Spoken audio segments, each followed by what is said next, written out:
Hello friends, welcome to CookTuber. Friends, पावसाळ्याचा season सुरू झाला आहे आणि अशा या पावसाळ्याच्या वातावरणात आपल्याला सर्दी खोकला असं व्हायरल इन्फेक्शनला कधी सामोरं जावं लागतं. तर या सर्दी खोकल्यासाठी मला तुमच्यासोबत एक काढ्याची रेसिपी शेअर करायची आहे, जी लहान मुलं देखील आवडीने घेतील. त्यासाठी लागणारं साहित्य आहे, आपल्याला आलं घ्यायचं आहे, 7 मिरी घ्यायची आहे, 7 लवंग घ्यायचे आहेत आणि 3 कप पाणी घ्यायचं आहे, त्यासोबत हळद. चला तर फ्रेंड्स, सुरू करूया काढ्याच्या रेसिपीला. एका पातेल्यामध्ये मी ऑलरेडी 1 कप पाणी घेतलेलं आहे. आता मी हे 2 कप पाणी त्याच्यामध्ये ॲड करणार आहे.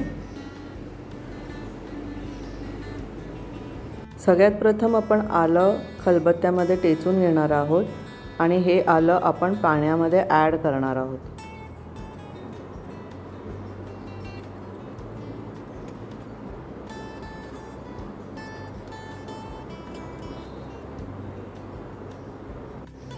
आलं ॲड करून झाल्यावर आपण ह्याच्यात मिरी आणि लवंग पण टाकणार आहोत.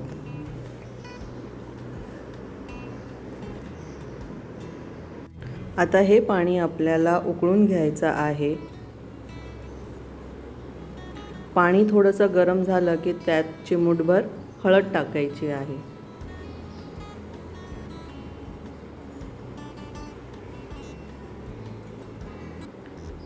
आणि हे पाणी आपल्याला व्यवस्थित उकळून घ्यायचं आहे. ते 3 कप पाणीचे 2 कप पाणी होईपर्यंत आपल्याला हे व्यवस्थित उकळून घ्यायचं आहे.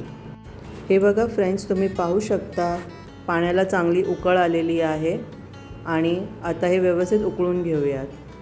हे बघा फ्रेंड्स, तुम्ही पाहू शकता की 3 कप पाणीचे 2 कप झाले आहे. आता आपण गॅस बंद करूयात. आपण आता या काढ्याला थोडं कोमट होऊ देऊया. कोमट झाल्यानंतर एका ग्लासमध्ये आपण 1.5 चमचे मध घेतलेले आहे.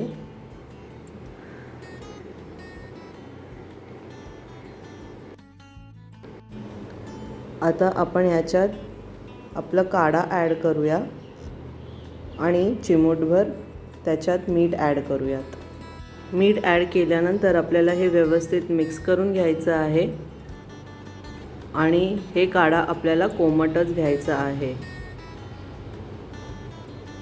या काढ्यामध्ये मी फ्रेंड्स संदेव मीठ घेतलं आहे. तुमच्याकडे जे मीठ अवेलेबल असेल ते तुम्ही घेऊ शकता. हे काढा गोड असल्यामुळे मुलं देखील आवडीने हे काढा पितात आणि त्यांना सर्दी खोकल्यापासून आराम मिळतो.